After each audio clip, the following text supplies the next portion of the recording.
بسم اللہ الرحمن الرحیم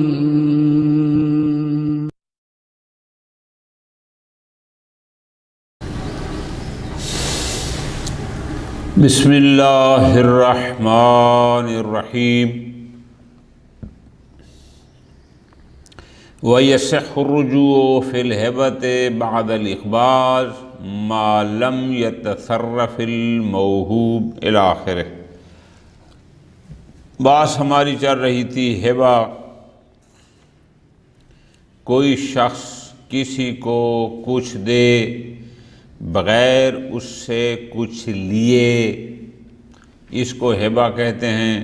یہ بھی گزارش کی تھی کہ ہبہ اور صدقہ میں فرق یہ ہے کہ صدقہ میں قصد قربت شرط ہے، ہبہ میں قصد قربت شرط نہیں ہے۔ یہ باتیں ہو گئیں۔ آج جو بحث شروع ہو رہی ہے وہ یہ ہے کہ آیا ہبہ عقود لازمہ میں سے ہے یا عقود جائزہ میں سے ہے؟ اجتہادی اختلاف موجود ہے۔ شہید اول رحمۃ اللہ علیہ کی عبارت سے جو نظر آتا ہے کہ یہ ہبہ کو عقود جائزہ میں سے سمجھتے ہیں۔ کیوں؟ ایک لفظ انہوں نے یہ لکھا، فرماتے ہیں یصح الرجوع فی الہبہ بعد الاقباض، کہ واہب اگر متہب کو مال موہوب قبض کرا بھی دے پھر بھی یہ اپنے اس ہبہ میں رجوع کر سکتا ہے۔ تو جہاں رجوع کرنا جائز ہو وہ عقد لازم نہیں ہوتا بلکہ عقد جائز ہوتا ہے۔ تو اس سطر سے یہ بات سمجھ آ گئی کہ شہید اول ہبہ کو عقود جائزہ میں سے قرار دیتے ہیں، اس لیے تو فرما رہے ہیں کہ بعد الاقباض بھی ہبہ میں واہب رجوع کر سکتا ہے۔ یہ ایک بات ختم۔ اگلی جو بات ہے ما لم یتصرف، پوری توجہ کے ساتھ یہاں شہید اول تین موارد، البتہ چوتھا شہید ثانی نے اضافہ کیا ہے، لیکن چار مورد ایسے ہیں کہ بے شک ہبہ عقود جائزہ میں سے ہو، لیکن ان موارد میں پھر وہ جائزہ میں سے نہیں بلکہ لازمہ ہو جاتا ہے، اور جب ہبہ لازمہ ہو جائے گا پھر وہاں رجوع جائز نہیں ہوتا۔ اچھا، کون سے موارد ہیں؟ نمبر ایک، اگر متہب مال موہوب میں تصرف کر چکا ہے، مال موہوب میں تصرف، کیسا تصرف؟ انہوں نے مثالیں دی ہیں، مثلا وہ مال موہوب کو آگے کہیں وقف کر چکا ہے یا بیچ چکا ہے، یا فرض کرو اس کو کٹائی کر چکا ہے، یا اس نے اس کو گندم دی تھی اس نے اس کا آٹا بنا دیا ہے، یا اس نے کپڑے میلے کچیلے دیے تھے اس نے دھو دیے ہیں، الی آخر ایسے تصرفات ہیں۔ بعض تو کہتے ہیں کہ نہیں، مطلق کے تصرف، کہ کوئی بھی ایسا کام کرے جس کو عرف یہ کہے کہ یہ تصرف ہے، پس اگر متہب مال موہوب میں تصرف کر دے تو ایسی صورت میں بھی ہبہ لازمہ ہو جاتا ہے، واہب کو حق رجوع نہیں رہتا۔ دوسرا مورد جہاں پر واہب ہبہ میں رجوع نہیں کر سکتا وہ ہے ما لم یعوض، اگر واہب نے ہبہ کیا ہے لیکن وہ ہبہ معوضہ ہے۔ یہ بھی گزارشات ہو چکے ہیں کئی دفعہ۔ کیا مطلب؟ میں آپ کو یہ موبائل ہبہ کرتا ہوں بشرطے کہ آپ مجھے یہ اپنا لیپ ٹاپ ہبہ کریں۔ میں آپ کو یہ کتاب ہبہ کرتا ہوں اس شرط پر کہ آپ مجھے فلاں چیز ہبہ کریں، یا معین نہ کرے، بس اتنا کہے میں یہ موبائل تمہیں ہبہ کرتا ہوں، شرط یہ ہے کہ تو بھی مجھے کچھ ہبہ کرے۔ اس کو کہتے ہیں ہبہ معوضہ، چونکہ یہ یک طرفہ نہیں، اگرچہ یہ اپنی طرف سے ہبہ کر رہا ہے لیکن ادھر سے اس سے وہ ہبہ طلب بھی کر رہا ہے۔ تو جب ہبہ معوضہ ہوتا ہے وہاں پر بھی واہب حق کے رجوع نہیں رکھتا۔ دو مورد ہو گئے۔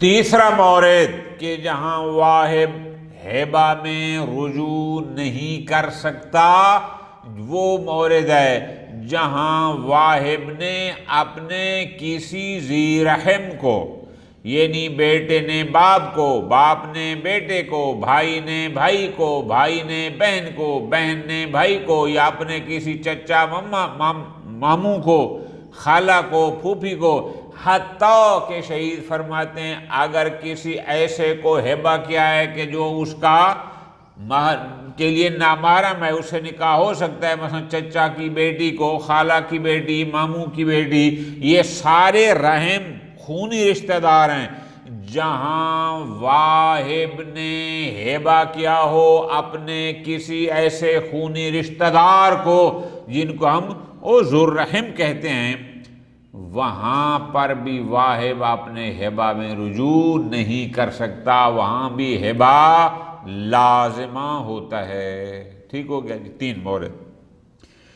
چوتھا مورد شہید ثانی رحمت اللہ علیہ نے اضافہ فرمایا۔ شہید ثانی نے یوں بیان فرمایا ہے کہ اگر شوہر بیوی کو، بیوی شوہر کو کچھ ہبہ کرے تو یہ ہبہ بھی ہبہ لازمہ ہے، یہاں بھی جو واہب ہوگا وہ پھر اس مال موہوب کو واپس، شوہر صاحب نے بیٹھے بیٹھے کہہ دیا یہ موبائل جو میں نے 50,000 کا لیا ہے یہ میں تمہیں ہبہ کرتا ہوں، گفٹ کرتا ہوں، بیگا صاحب کو قبض بھی کرا دیا، اس نے قبول بھی کر دیا، اب 2 دن بعد کہے کہ میرا موبائل مجھے واپس کرو، نہ، یہ ہبہ لازمہ ہے، اب یہاں واپسی کا آپشن نہیں ہے۔ بیگم صاحبہ کی کوئی زمین پڑی تھی، کوئی مکان تھا، اس نے محبت میں کہہ دیا شوہر صاحب کو کہ میں نے آپ کو وہ ہبہ کر دی، قبضہ بھی چھوڑ دیا، اس نے قبول بھی کر لیا، اب 4 دن بعد 8 دن بعد کوئی گڑبڑ ہو گئی، اب کہتے ہیں میری چیز واپس کرو، نہ، یہ ہبہ لازم ہے، یہاں واپسی کا آپشن نہیں ہے۔ تو اسی لیے میں یہاں ایک جملہ کہتا رہتا ہوں، میاں بیوی اگر ایک دوسرے کو کچھ ہبہ کرنا چاہتے ہیں یا آپ اپنے کسی رشتہ دار کو کچھ ہبہ کرنا چاہتے ہیں تو سوچ سمجھ کے ہبہ کرنا، چونکہ یہ ہبہ لازمہ ہوتا ہے، یہاں پھر واپسی کا آپشن نہیں ہوتا۔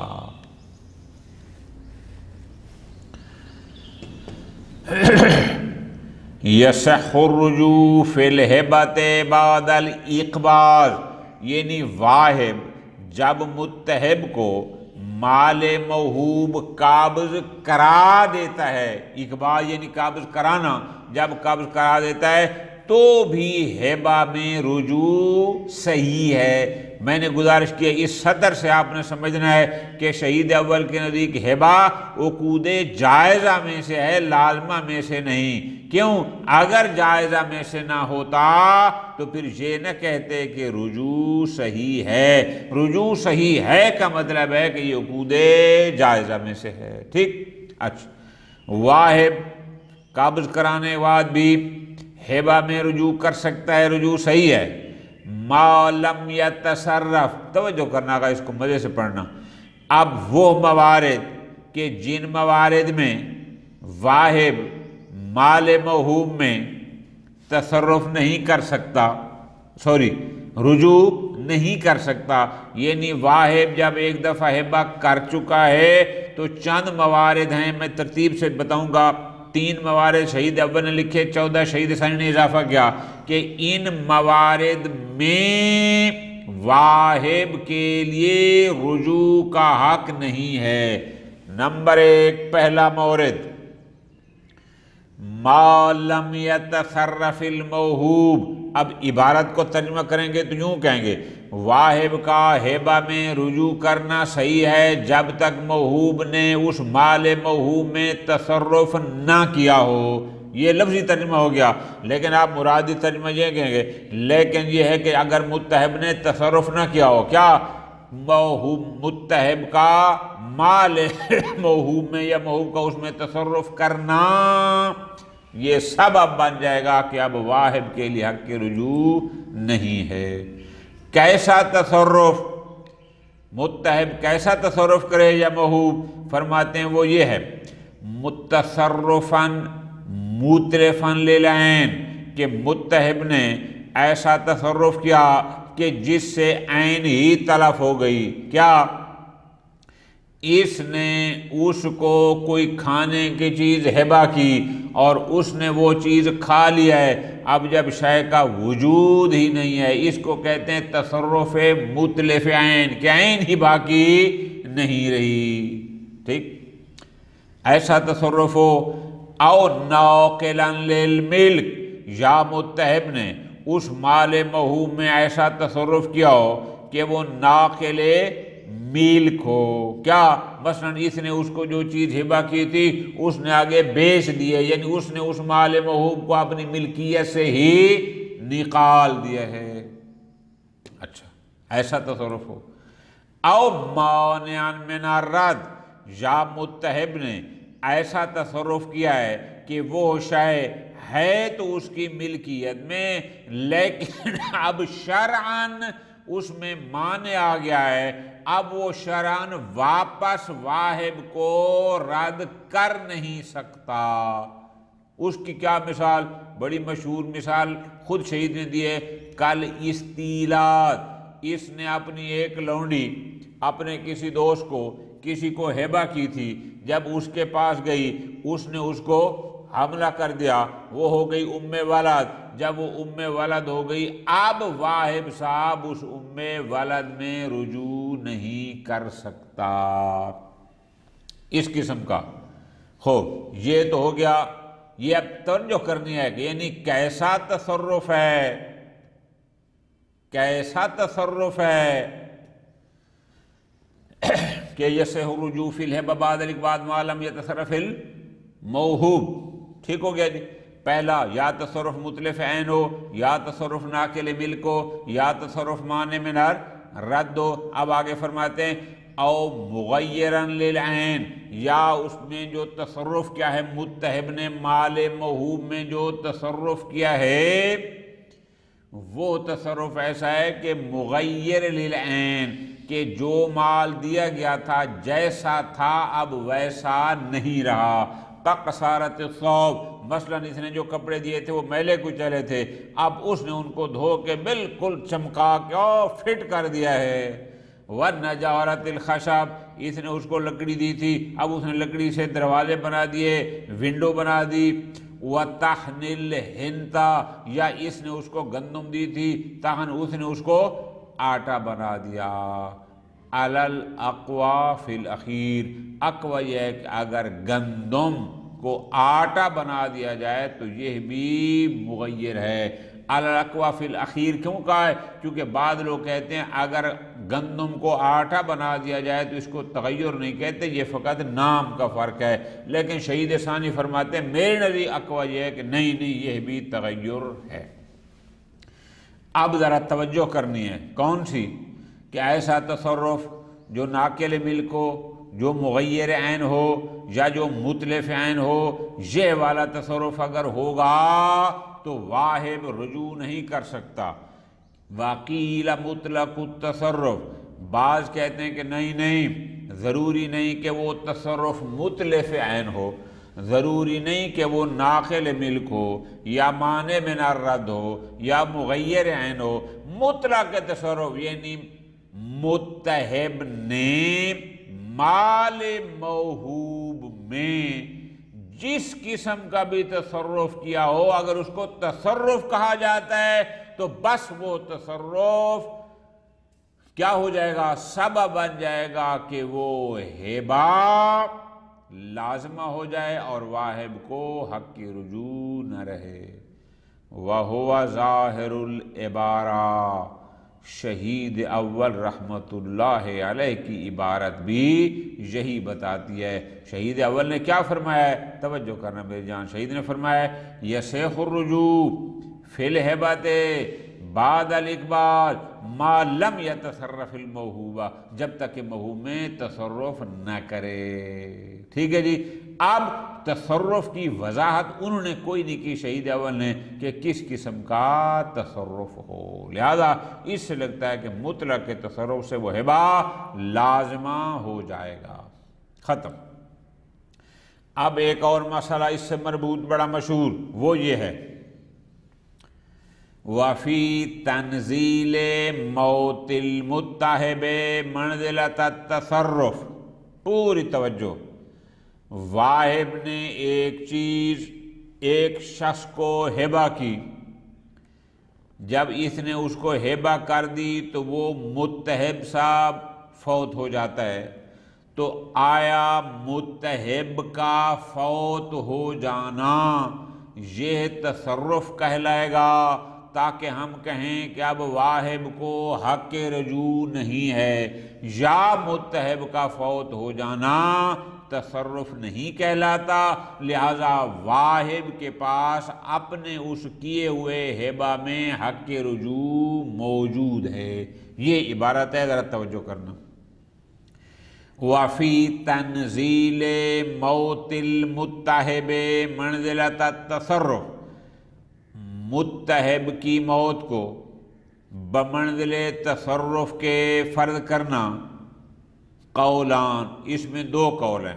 پہلے تو میں نے سوال بنایا تھا نا، یعنی بعض کہتے ہیں کہ متحب کا مر جانا یہ بھی ایک قسم کا تصرف ہے، لہذا واہب کا حق رجوع ختم، ہبہ لازمہ ہو گیا۔ بعض کہتے ہیں کہ نہیں، متحب کا فوت ہو جانا یہ تصرف نہیں کہلاتا، لہذا واہب کے پاس رجوع کا حق موجود ہے۔ قولان، دو نظریے ہیں۔ اچھا جی، پہلا، پوری توجہ،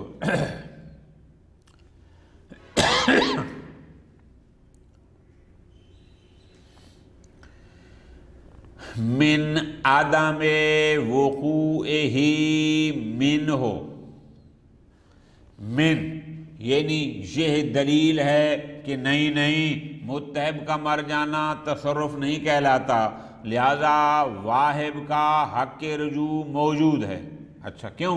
وہ کہتے ہیں من عدم وقوعہ منہ، یعنی من عدم وقوع التصرف منہ من المتحب، یہ موت متحب کا فعل تو نہیں ہے، متحب نے کوئی خود اپنے آپ کو موت تو نہیں دی، تو جو کام متحب کا ہے ہی نہیں آپ اس کو متحب کا تصرف کیسے قرار دیتے ہیں؟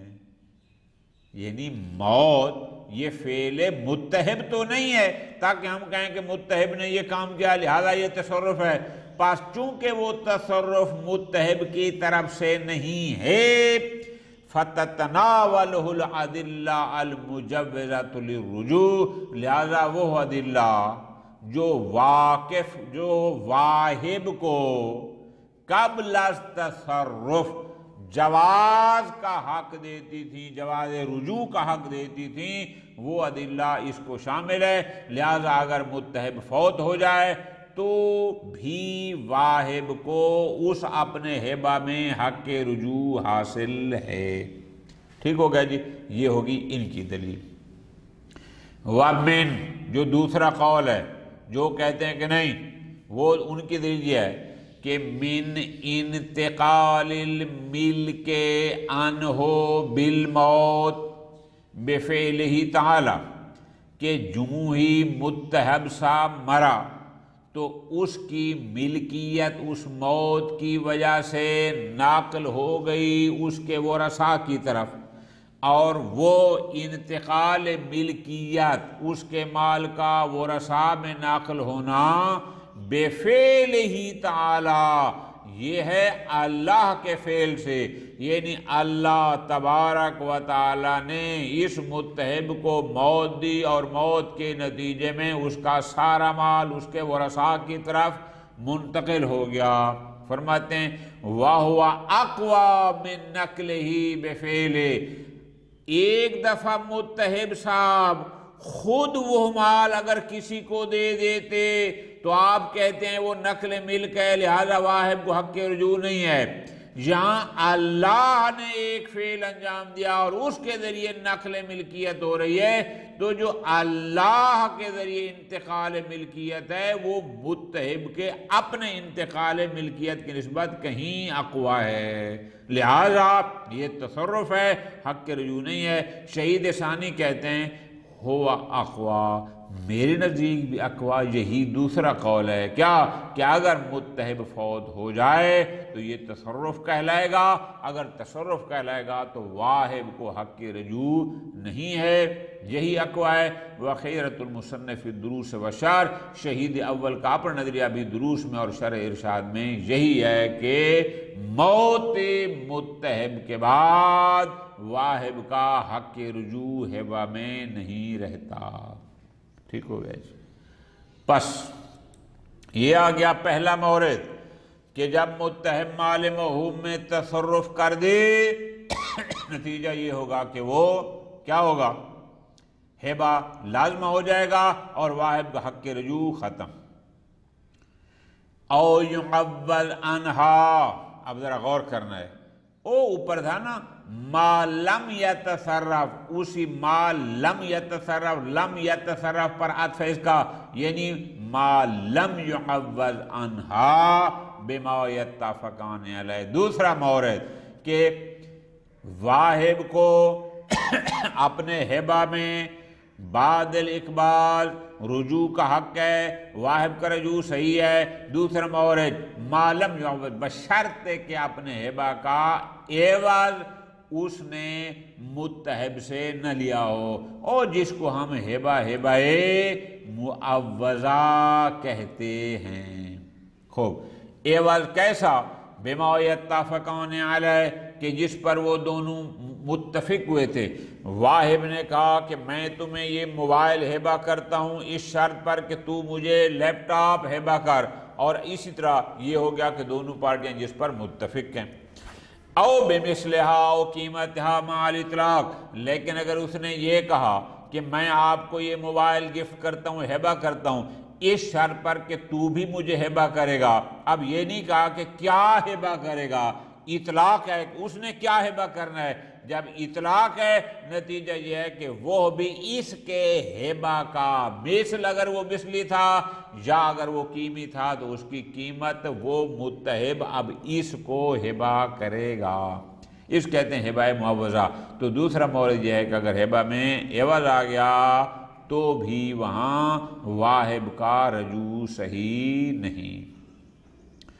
نمبر 3 او یکن رحمہ، یعنی اصل کیا ہے عبارت، یعنی او ما لم یکن رحمہ، کہ واہب کو اپنے ہبہ میں بعد الاقبال حق کی رجوع حاصل ہے، ما لم یکن رحمہ، بشرطے کہ متحب اس کا رحم نہ ہو، قریبی نہ ہو، ٹھیک ہے نہیں۔ یعنی تیسرا مورد یہ آ گیا کہ اگر متحب اس کا ذو الرحم ہے، بھائی ہو گیا، بہن ہو گیا، بھتیجا، ماں باپ وغیرہ، وَإِن لَمْ يَحْرُمْ نِكَاحُ، چاہے وہ اس کے یعنی محرم نہ بھی ہوں، نامحرم ہوں، جیسے ہم کہتے ہیں کہ چچا کی بیٹی، خالہ کی بیٹی، ماموں کی بیٹی، بیٹا وغیرہ، اب یہ تو نامحرم ہوتے ہیں، نکاح ہو سکتا ہے، لیکن یہ بھی ذو الرحم میں آتے ہیں، لہذا اگر متحب ذو الرحم ہے تو بھی واہب کو حق رجوع نہیں ہے۔ 3 ہو گئے۔ چوتھا مورد شہید اول نے فرمایا او یکن، یعنی وہ ما لم یکن، او یکن، یکن کو آپ پڑھیں گے ما لم یکن زوجا او زوجا۔ چوتھا مورد یہ بشرطے کہ واہب زوج یا زوجہ نہ ہو، یعنی زوج اگر زوجہ کو یا زوجہ اپنے زوج کو کچھ ہبہ کرتے ہیں، شہید ثانی فرماتے ہیں میرے نزدیک اقوا یہ ہے کہ زوج اور زوجہ کا ایک دوسرے کو ہبہ کرنا بھی یہ ہبہ لازم ہے، یہاں بھی واہب کو مال ہبہ میں رجوع کا حق نہیں ہوتا۔ کیوں؟ لصحیحۃ زرارہ، چونکہ جناب زرارہ کی روایت صحیح ہمارے پاس موجود ہے۔ ٹھیک ہو گیا جی، یہ بات یہاں پر ختم۔ واپس جاتے ہیں شہید، جیسے میں نے گزارش کی کہ شہید اول کی عبارت سے ہمیں یہ لگا ہے کہ شہید اول ہبہ کو عقود جائزہ میں سے قرار دیتے ہیں، اس لیے تو انہوں نے کہا کہ ان تین موارد کے علاوہ واہب بعد اقبال، یعنی متحب کو چیز قبض کرانے کے بعد بھی اگر چاہے تو اپنے ہبہ میں رجوع کر سکتا ہے۔ اب یہ اس سے مربوط ہے، وہ یہ ہے ایک واہب متحب کو کوئی شے ہبہ کرتا ہے، پوری توجہ میری جان، ہبہ کرتا ہے، ٹھیک ہو گیا۔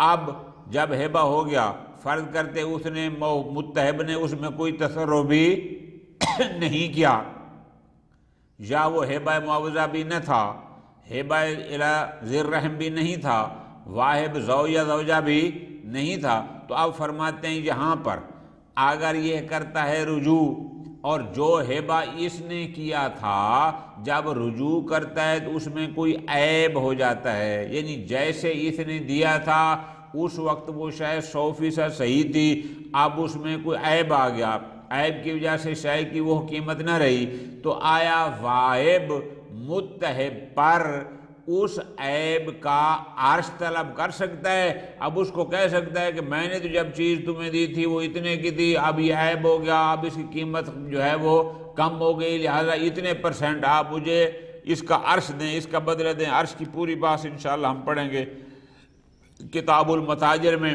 ویسے زبانی یاد کرنی ہے تو آپ کر لیں عرش کسے کہتے ہیں، تو جواب آپ فی الحال یہ یاد کر لیں، پوری بات انشاءاللہ متاجر میں پڑھیں گے۔ عرش کیا ہے؟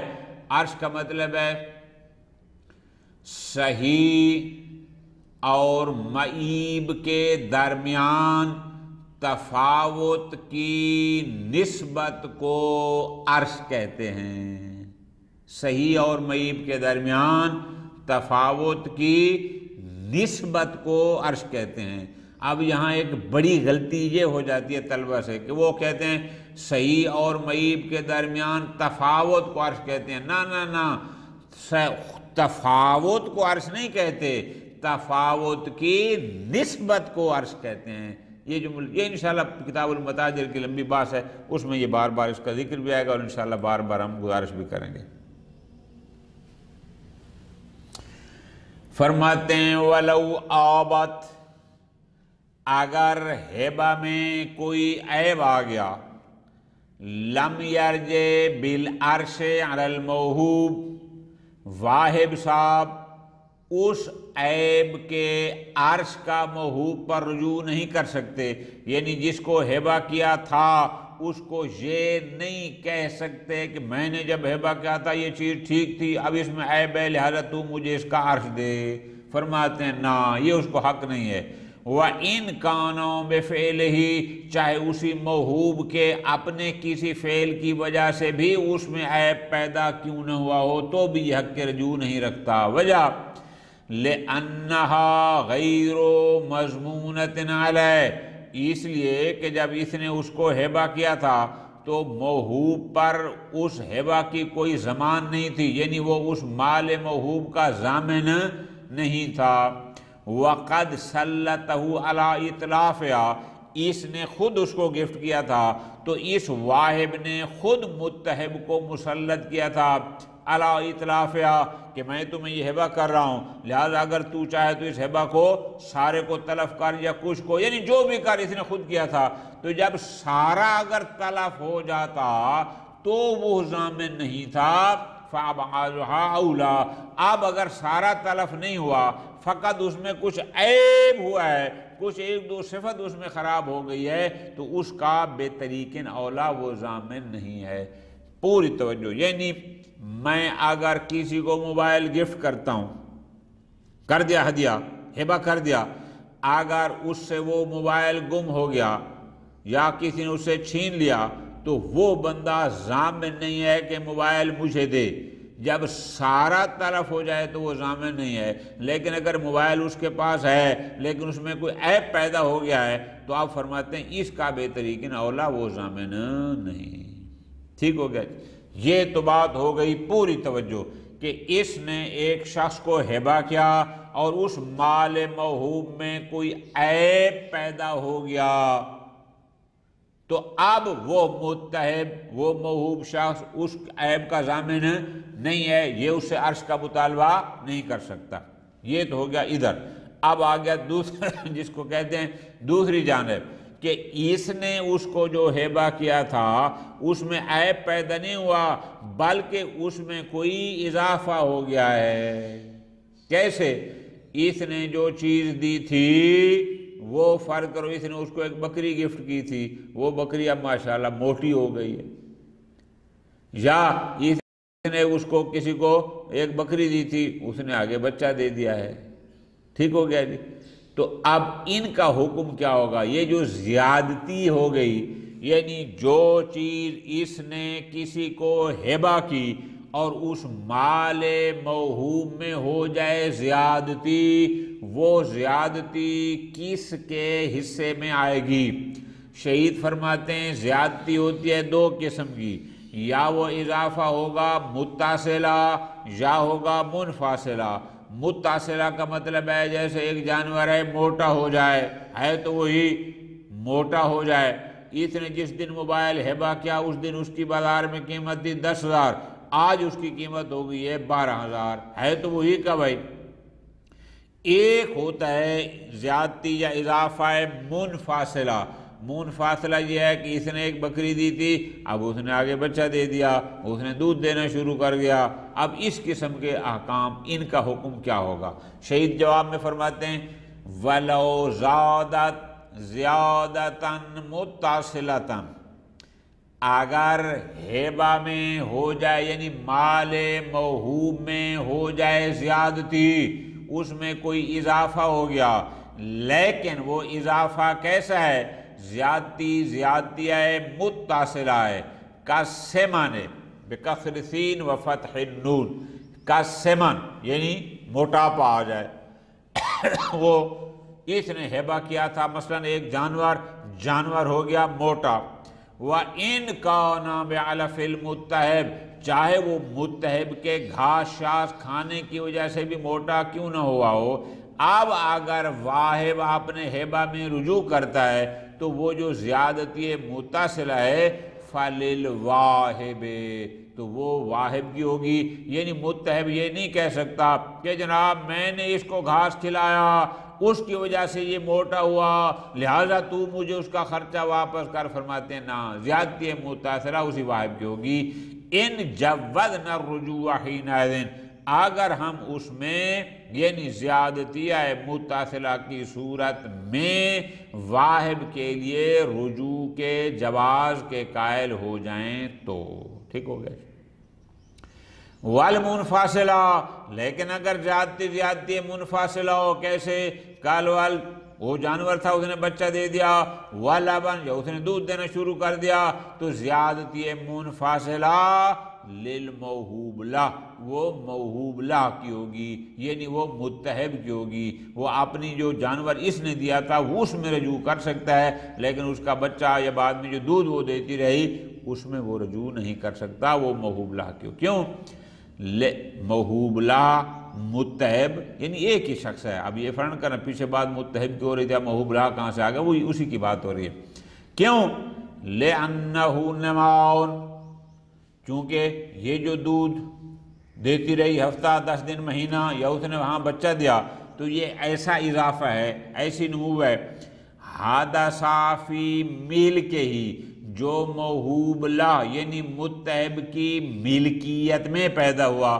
تو جو چیز جس کی ملکیت میں پیدا ہوتی ہے وہ اسی کی ہوتی ہے، لہذا فَيَخْتَصُّ بِهِ، لہذا جب اس کی ملکیت میں یہ نمو ہے تو یہ مختص بھی اسی کے ساتھ ہے جو اس وقت اس کا مالک تھا۔ اس وقت ان دنوں میں مالک چونکہ موہوب لہ تھا لہذا اسی کو کہا۔ سواء کان رجوع قبل انفصالها بالولادت والحلب ام بعدہ، اب چاہے اس نے جو رجوع کیا ہے اس نے اس زیادتی منفصل بالولادہ یعنی ابھی بچہ پیدا ہونے یا اس کے دودھ نکالنے سے پہلے رجوع کر لیا یا اس کے بعد رجوع کر لیا، اس سے کوئی فرق نہیں پڑتا۔ کیوں؟ لِأَنَّهُ مُنْفَصِلٌ حُکْمًا، اس لیے کہ یہ حکماً اس سے جدا ہے، یعنی ابھی اس نے دودھ نکالا نہیں تھا، رجوع کرتا ہے تو جو دودھ اس کی ملکیت میں ہوتے ہوئے پیدا ہو گیا وہ اسی کا ہوگا، یا جو بچہ اس کی ملکیت میں ہوتے ہوئے ہونا تھا ابھی حمل ہے پیدا نہیں ہوا تو بھی اسی کا ہوگا۔ ٹھیک، فرماتے ہیں ھذا اذا تجددت الزیادۃ بعد ملک المتہب بالقابض فلو کان قبلہ فہی للواہب۔ پوری توجہ کے ساتھ اس سطر کو سمجھنا ہے۔ یہ جو ہم نے کہا اگر جان بکری بچہ دے دے تو بچہ موہوب لا کا ہوگا، آپ نقطہ سمجھنا چاہتے ہیں، وہ یہ ہے کہ جب اس نے بکری اس کو دی تھی حاملہ نہیں تھی، اس نے لی، اس کی ملکیت میں حاملہ ہوئی، اب بچہ اس کا ہوگا، لیکن جب اس نے بکری اس کو دی تھی اس وقت ہی حاملہ تھی، بچہ اس کے پیٹ میں تھا، اب پیدا بے شک وہاں ہوا ہو پھر بھی واہب کا ہوگا۔ کیوں؟ اس لیے کہ وہ واہب کی ملکیت میں وجود میں آ چکا تھا۔ زیادتی منفصلہ جو ہم موہوب لہ کو دے رہے ہیں، غور کرنا ہے، اگر وہ زیادتی منفصلہ موہوب لہ کی ملکیت میں آنے کے بعد حادث ہوئی ہے پھر موہوب لہ کی ہوگی، لیکن اگر پہلے سے تھی جب واہب کی ملکیت میں تھا پھر وہ واہب کی ملکیت میں ہوگی، موہوب لہ کی نہ ہوگی۔ یہ نقطہ سمجھنا ہے۔ حالا فرماتے ہیں یہ جو ہم نے کہا ہے کہ زیادتی منفصلہ موہوب لہ کی ہوگی، یہ اس صورت میں ہے اذا تجددت زیادت، اگر وہ زیادتی پیدا ہوتی ہے بعد ملک المتہب، جب وہ چیز متہب کی ملکیت میں آ جائے بالقاب، یعنی متہب جا کے اس کو لے آیا، بعد میں بکری حاملہ ہوئی اور بچہ ہوا، اس کی بات ہے۔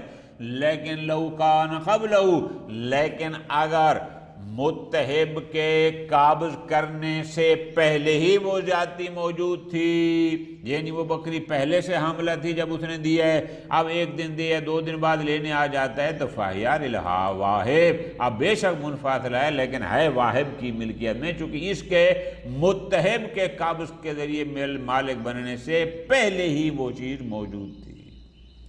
ٹھیک ہو گیا، ختم۔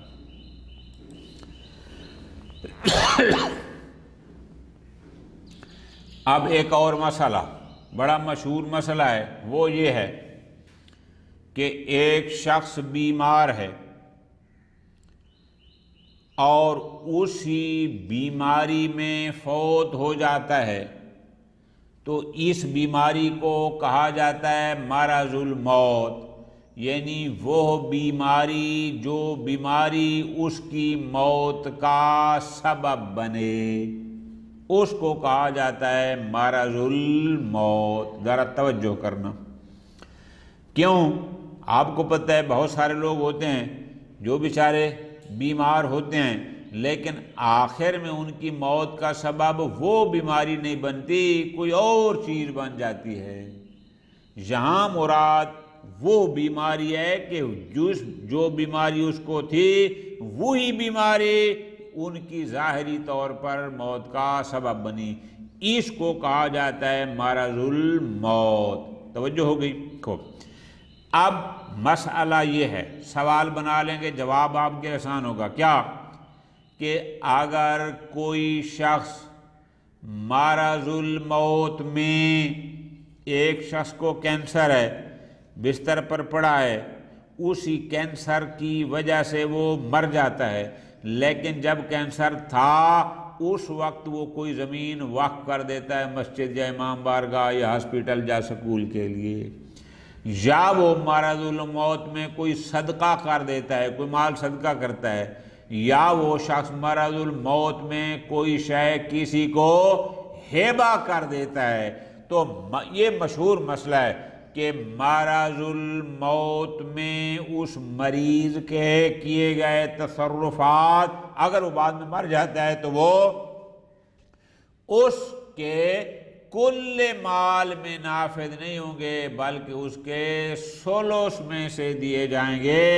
ہاں اگر وارث راضی ہو جائیں تو اور بات ہے۔ اب ذرا نکتہ سمجھیں، مزہ آ جائے گا۔ وہ یہ ہے، ایک شخص کی کل مالیت ہے 3 لاکھ روپے، ٹھیک ہو گیا جی۔ وہ شخص 3 لاکھ میں سے 1 لاکھ ہبہ کرتا ہے یا وقف کرتا ہے یا صدقہ کرتا ہے، فوت ہو گیا۔ جب فوت ہونے کے بعد دیکھا اس نے لاکھ دیا تھا، باقی 2 لاکھ ہے تو یہ ثلث ہے، یہ ٹھیک ہے۔ اچھا لاکھ سے کم ہوگا تو بھی ٹھیک ہے، لیکن اگر اس نے 3 لاکھ میں سے 1.5 لاکھ وقف کر دیا یا 1.5 لاکھ کسی کو ہبہ کر دیا یا صدقہ کر دیا، خود مال یعنی کوئی سامان تھا، روپے تھے، جو بھی تھا، یعنی 3 لاکھ میں سے 1.5 لاکھ، اب 1.5 لاکھ اس کے کل مال کا نصف بنتا ہے، ثلث نہیں بنتا۔ اب شریعت کہتی ہے کہ آپ پر جو لازم ہے وہ جو اس نے 1.5 لاکھ کیا تھا، ہم 3 لاکھ میں سے فقط 1 لاکھ ادا کریں گے، اور جو اس نے وقف کیا یا صدقہ یا ہبہ کیا، باقی جو 50,000 ہے وہ ہے ورثاء کی اجازت پر موقوف۔ اگر ورثاء اجازت دیں گے تو باقی 50,000 دیا جائے گا، اگر نہیں دیں گے تو نہیں دیا جائے گا۔ کیوں؟ اس لیے کہ مرض الموت میں کیے گئے تصرفات ثلث 1/3 میں نافذ ہوتے ہیں، اس سے زائد میں نافذ نہیں ہوتے۔ ٹھیک ہو گیا جی، ختم۔ فرماتے ہیں وَلَوْ وَهَبَ، اگر کوئی واہب کوئی چیز ہبہ کرتا ہے، او واقفا یا کوئی واقف کچھ وقف کرتا ہے، او تصدقہ یا کوئی شخص صدقہ کرتا ہے، فی مرض موت ہی، اپنی اس بیماری میں جو بیماری اس کی اس موت کا ظاہری سبب بنی تھی، جس کو ہم نے کہتے ہیں مرض الموت۔ اس نے مرض الموت میں کچھ ہبہ کیا یا وقف کیا یا کوئی صدقہ کیا، فرماتے ہیں فاہیا منس ثلث، تو یہ ثلث میں سے دیا جائے گا۔ یعنی وہ ہبہ کیا ہے، وہ ہبہ ہوگا یا مال موقوف ہوگا یا جو صدقہ جو بھی ہوگا وہ ثلث میں سے ہوگا۔ علی اجود القولین، البتہ 2 قول ہیں، لیکن ہمارے نزدیک یہی ہے کہ ان میں سے ثلث میں۔ وصیت میں بھی یہی ہے، اگر مرض الموت میں کوئی وصیت کی تھی، انشاءاللہ کتاب الوصایا میں پڑھیں گے، وہاں پر وصیت بھی ثلث میں نافذ ہوتی ہے خوب، لیکن وہ وصیت جو مرض الموت میں ہو، پاس یہ ثلث سے ہوگی۔ الا ان یجیز الوارث، ہاں اگر وارث اجازت دے دیں پھر کوئی مسئلہ نہیں۔ مثال میں نے آپ کو سمجھا دی 1.5 لاکھ والی اور 1 لاکھ والی۔ شہید ثانی ایک اور مثال دے کے سمجھاتے ہیں، مثلا ایک اور مثال جو اس سے مربوط ہے، کیسے؟ لو فعل ذالک فی حال صحہ، پوری توجہ، ایک بندہ بیمار نہیں تھا، 100% ٹھیک ٹھاک صحت مند تھا، اس نے کوئی چیز وقف کر دی یا ہبہ کر دی یا صدقہ کر دیا، ٹھیک ہو گیا، لیکن تأخر القابض الی المرض، وہ جو موقوف علیہ تھے یا متحب تھا یا جن پر انہیں صدقہ تن دیا تھا، انہوں نے ابھی تک اس مال کو اپنے قابض میں لیا نہیں تھا، ان کے قابض میں لینے سے پہلے یہ صحیح و سالم شخص بیمار ہو جاتا ہے اور قابض ہوتا ہے بعد میں۔ نکتہ سمجھ آ رہا ہے نا؟ قابض بعد میں ہوتا ہے۔ اس کا حکم بھی یہی ہے کہ یہاں بھی اس کا وہ واقف یا ہبہ وغیرہ ثلث میں سے ہوگا، ثلث زائد میں ورثاء کی اجازت درکار ہوگی۔ ٹھیک ہوگا جی، ختم۔ اب اگلا مسئلہ وہ اور ہے، وہ یہ ہے وَلَوْ شَرَطَ فِي الْهِبَةِ عِوَضًا يُسَاوِي الْمَوْهُوبَ نَفَذَتْ مِنَ الْأَصْلِ، پوری توجہ، یہ مسئلہ علیحدہ ہے۔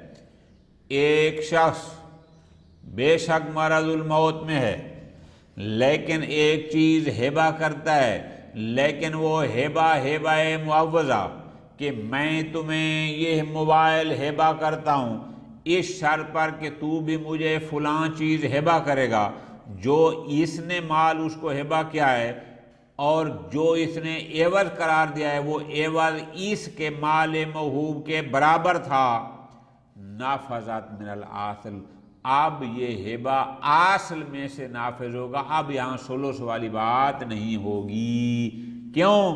لأنها معاوضۃ بالمثل، اس لیے کہ یہ شخص ہبہ تو کر رہا ہے مرض الموت میں، لیکن یہ ہبہ معاوضہ ہے، جتنا مال دے رہا ہے اتنے کی ادھر سے لینے کی شرط بھی قرار دے رہا ہے، لہذا ورثاء کا کوئی نقصان نہیں ہو رہا۔ یہ ایسے ہے کل بیع بثمر المثل، او جیسے ایک بندہ بیع مرض الموت میں ہو، اس کا ایک جانور ہے، وہ اس کو بیچتا ہے 80,000 میں، اور جانور تھا بھی 80,000 کا، یعنی جتنی اس کی مارکیٹ میں قیمت تھی اسی بیچتا ہے، تو ہم کہتے ہیں وہ بیع صحیح ہے، اب وہاں وہ بیع درست ہے۔ یہاں یہ ہبہ بھی اسی طرح درست ہے کہ اگر اس نے 15,000 کی چیز گفٹ کی ہے تو شرط یہ بھی لگی ہے کہ وہ بھی جواب میں 15,000 کی چیز اس کو گفٹ کرے گا، لہذا یہاں ہبہ اصل میں سے ہوگا نہ کہ اس میں سے۔